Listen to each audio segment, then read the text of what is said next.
This podcast episode is made possible by wowdigital.com, your trusted partner for nonprofit and charity website and design. Welcome to the 100th episode of the Nonprofit Digital Success Podcast. We did record this before, and it was so great, we actually split it into two parts. This is part number one.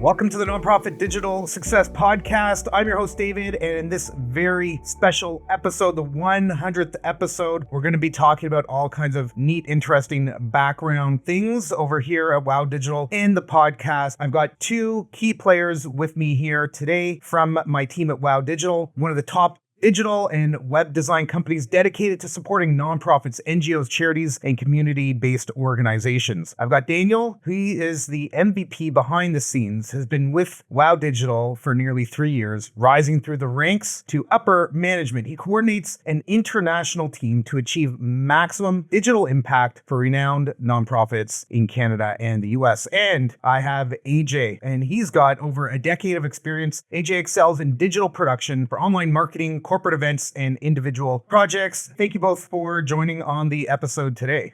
Thank you. Yeah.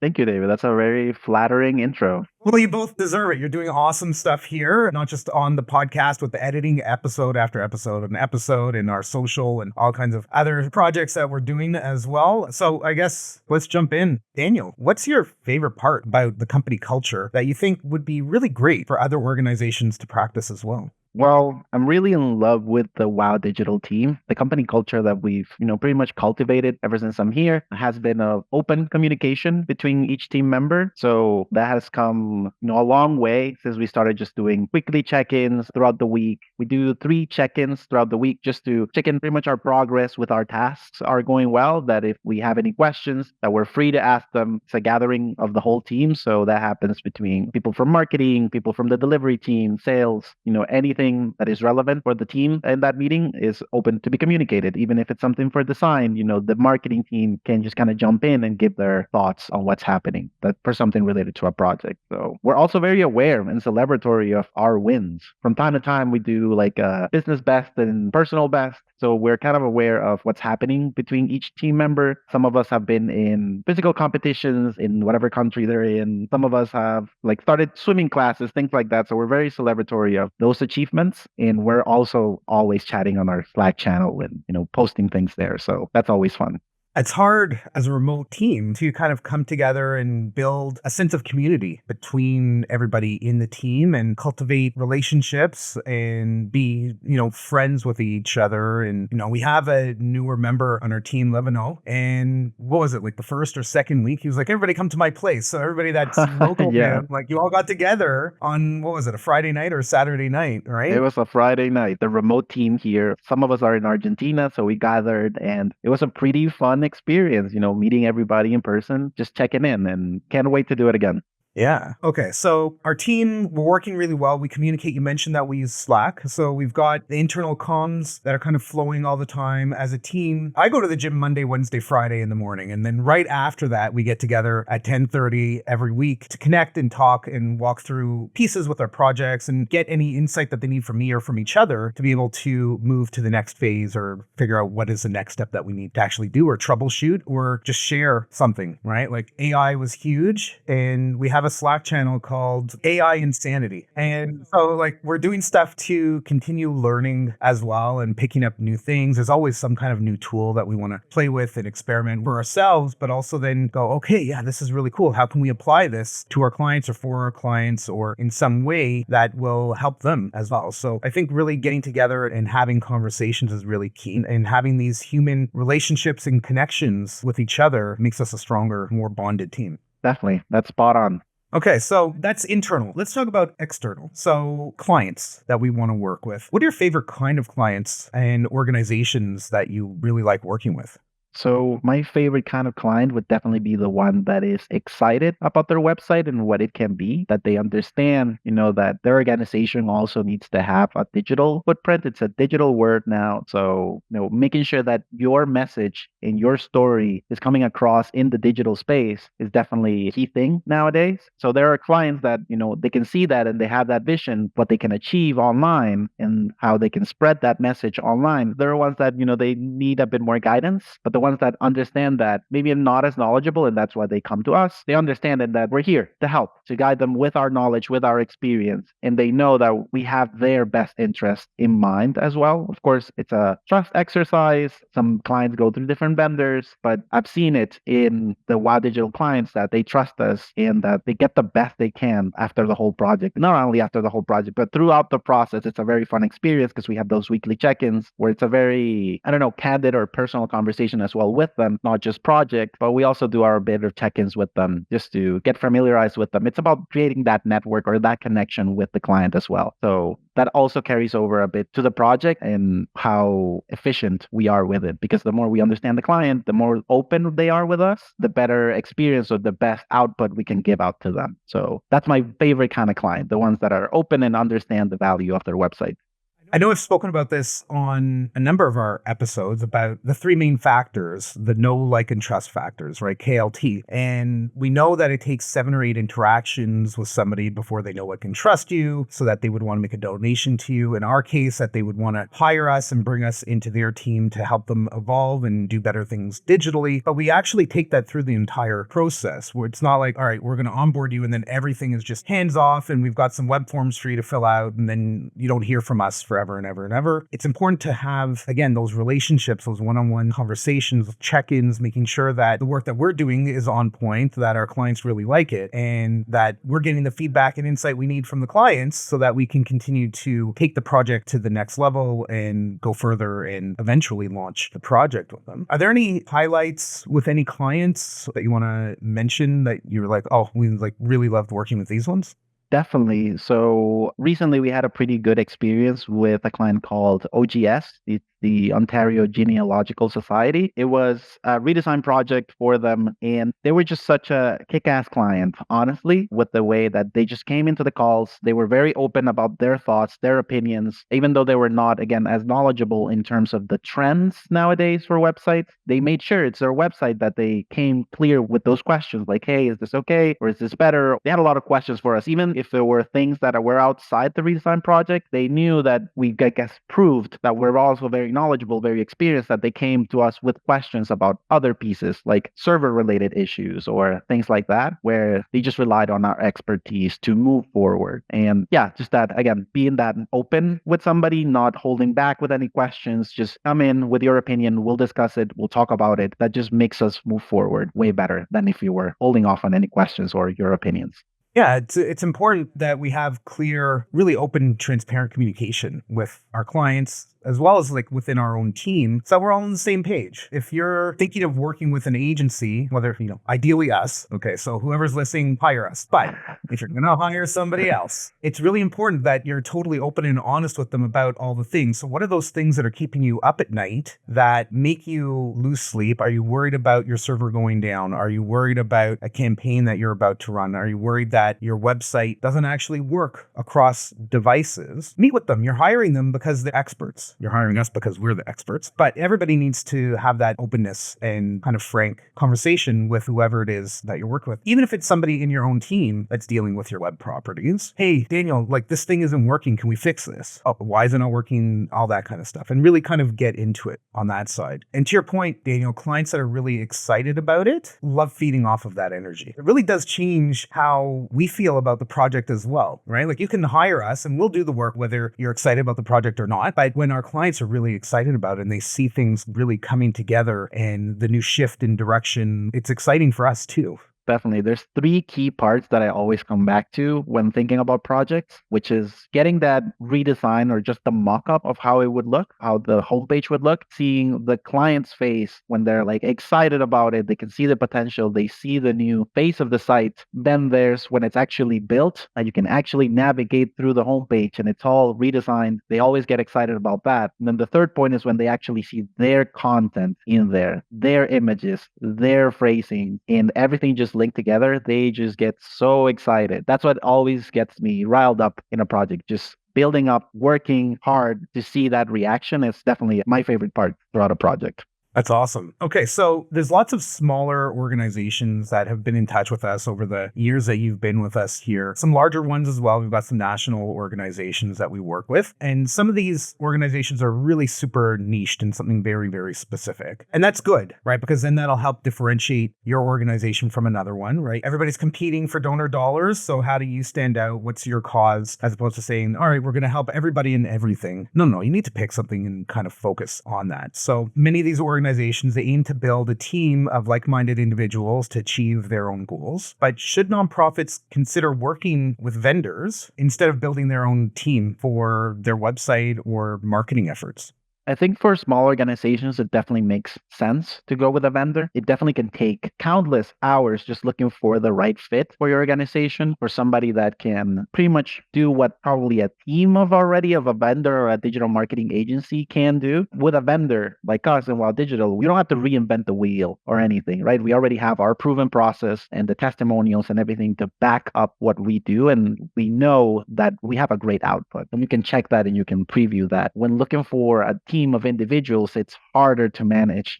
Just like the human resource of it can definitely be hard. Just having that team building exercise and just the countless hours of looking for somebody, having the interviews, getting back to them. And, sometimes it doesn't always work out. Can always get lucky. Not like it's not a possibility. But again, for a small organization, you probably have a bunch of other things on your plate already, just running the organization, running your mission. So getting your message out there digitally, it might be just better to look for help when you're starting out. And then maybe, when you already have a good face or a good digital presence and you're a bit bigger, maybe you can start looking for, individuals in your team. But when starting out, getting that help, somebody that is knowledgeable can definitely, get your site hit the ground running and just get your message out there right off the gate. I think part of that also is just the actual cost of it. If we talk about the reality of this, project manager, probably about $120,000 a year. Getting a web developer, $80,000 to $120,000 a year. Getting a really great designer, probably about $70,000 to $80,000 a year. And just between those three roles, you're looking at $280,000 to $300,000 a year, plus benefits like medical, dental, vision, plus vacation time, plus onboarding, plus the need to get them computers and the software and all of that stuff. It really does add up. So you're probably looking at like $350,000 to $370,000 a year instead of just bringing in the experts to do the thing that you need done. Bringing in a specialization really will save you a lot of pain and aggravation, to be blunt about it, in the long run, because you're hiring the person or the team or the Wow Digital team to get you the result that you're actually really looking for. Definitely. So yes, I mean, we are biased. Let's just lay that on the line. We're biased. Hire outside consultants to get you the results that you're looking for. There's cost savings, time savings, and then the actual HR, like management side of it that you don't have to worry about. Okay, so let's talk about tips for coordinating efforts online with a team of companies, especially with remote members. Can you talk about the tools that we're using? Yeah, 100%. In terms of managing a bigger team, as I mentioned previously, we do have our regular check-ins. We use Gmail for communication, and Google Calendar is our savior in terms of scheduling for multiple people on the team, just to make sure that we all have availability for it. Each calendar invite has its own Zoom meeting as well. We use Zoom for those check-ins, which, Zoom has integrated AI that can give you notes after the meeting. We can also record them and store those recordings in our Dropbox to always go back and check in if something was missed. We also use ClickUp for our internal communication as well, in terms of project management, for marketing, for the delivery team, for sales as well, just to have our leads in there as well as our proven process. And we're making sure that each task has its own deadline, the assignee as well. And we can have internal conversations in there for each individual piece of the process. You can always make sure that things are being tracked or that nothing is falling through the cracks. Really, like the regular check-ins can make or break a project, specifically when you're collaborating with multiple people. At some point, you may not need too many meetings, but when you're starting, it's better. Make sure that you have a leader, somebody that's leading the a project to trickle down that communication and, the activities for the rest of the team. So people should be looking to that leader or that project manager to make sure that any questions are answered or, what is the next step throughout the process. Again, ClickUp as well as Google Calendar are our saviors. ClickUp is a really amazing tool. Everything is in there. That's kind of their tagline. It's all into one platform. So you can take notes, you can have whiteboards, you can switch the views of how you want to see the information if you want to see it on a list or on a board. So it's really open for multiple types of workflows. We already have our own that we've been working out throughout the years and always improving. That's the thing. ClickUp always sends, these notifications where you can see, oh, maybe they have AI now. And we can start using those things to gather our all notes and, have them condensed down. So, once you're settled on your process or in your tools, don't be shy and like, oh yeah, it's already set. I'm not going to look at it ever again. You always want to keep improving on your processes. We also have SOPs, which are the standard operating procedures. So just to make sure that once we have a process, we're writing it down. We're having, pictures here and there. There's a new onboarding, you can just give them that SOP with a video that they can guide themselves. If you're the leader, you might be very, very busy and you don't always have the time to get back to your new team members. So, having that library of procedures can definitely help. And again, everything is stored in ClickUp. That's definitely one of the tools that I recommend. It's free. You can get it right now and start, running your projects or running your organization in there. That's definitely one of the go-tos that I would recommend for new organizations. Just on that, there's a few things you mentioned, Daniel, that I want to touch on, which is number one, ClickUp. We use it all the time for like podcast episodes, recordings. What is the process that we're doing, right, AJ? Like we're including all those details in there. ClickUp isn't a tool for web agencies. ClickUp is just a project management tool, period. You can make it do anything that you want. In our team, most of us are actually verified ClickUp power users as well. We've been using it somewhere around 3 years now. If you don't have a project management tool, if you're doing fundraising, if you have a CRM, whatever you're doing, you can do all that stuff inside of ClickUp. If you need help with it, there's free resources. The easier thing to do is just to get in touch with us and we'll help you with your ClickUp setup if that's something that you want support with. And we'll walk you through based on our experience and how we're using it with all of our projects to go, hey, what are your processes? How can we digitize those in a way that will lend itself to having better communication within your team? I'm not trying to sell you ClickUp here. What I'm trying to tell you is that there are platforms out there. You can use Monday, you can use Asana, you can use ClickUp. We say use ClickUp because that's what we're using and it's really fantastic. And to the other point is we actually give clients access to parts of our ClickUp through our hub page. So when we onboard you in a project, we create a password protected page for you and you can see the Gantt chart of the entire project. Afterwards, we've created forms where our clients can actually just go and type in whatever the support thing is that they need and then have a Kanban view of all the tasks that they've submitted with us and the status of them. So I encourage you, go to wowdigital.com/consult, book a call with us if you need some support around project management or getting your team in the right space. We even have ClickUp and Slack connected. So when things are updated, it'll send messages out to channels in Slack as well. So we're making sure that things don't fall through the cracks. Having worked in nonprofits for about 16 years, I know that project management internally in marketing and communications teams, you're supporting the entire organization. Your support is crucial to them. So if you can build out a platform or a way of managing all those tasks, it'll make your life so much simpler as opposed to relying on your inbox as your to-do list. So I just wanted to talk about that for a moment there. And actually, Daniel I've got a little bit of a funny story. He touched on new functionality that ClickUp has, and they released the AI update as a beta. Daniel was like, oh, this is really cool. I need to play with this. So what did he do? He went in and he ran a few queries and he's like, oh, I used up all of his. Hey, David, can you try this out? And I went in and it wouldn't let me do it. They allowed like 5 AI queries. So we couldn't even test the thing out properly because Daniel happened to like use all of the available. They didn't tell us that there were only 5 uses of it, but they're evolving the platform over time. So that's really cool. David was waiting for the 100th episode to call me out on the 5 credits. Here we are. Here we are. Awesome. Thank you so much for joining on episode 100. I hope the folks have been able to take some of the insight around project management, how to deal with team, how to deal with actually the small minutia stuff that we all have to deal with. So I want to challenge everybody that's listening to this episode to take a look at what your current project process is. If it's just you working alone by yourself in your team, dealing with the web or social or whatever it happens to be, take a look at what your process is. Actually write it down on a paper. If you use an iPad, do that, whatever it happens to be, but actually write it down and then go, okay, what parts of this could maybe be be automated? What parts of this could maybe go into a process? Do I have any documentation around the steps that I do? Are there SOPs that you could actually create? And then within a week, I want you to make one SOP. The easiest way to do that is the way that we started. I hopped on Zoom by myself. I shared my screen. I hit record and I walked through, here's how to do this process from start to finish. And maybe it's a 2-minute video, maybe it's a 25-minute video, but at least you'll have some documentation around what it is that you do. That way you can finally start getting some support and having it done the way that you want it to be done and make sure all the steps are done. Take that. That's your challenge. If anybody wants to get in touch with us, just head over to wowdigital.com/consult, or just go to our homepage, see what we've been up to. We've got some testimonials. We've got our blog. We've got our podcast on there. Thanks so much, Daniel and AJ, for joining on the Nonprofit Digital Success Podcast today. Head over to our podcast page at nonprofitdigitalsuccess.com. Click on this episode for all the details. We'll have some links and whatnot on the show notes page. And until next time, keep on being successful.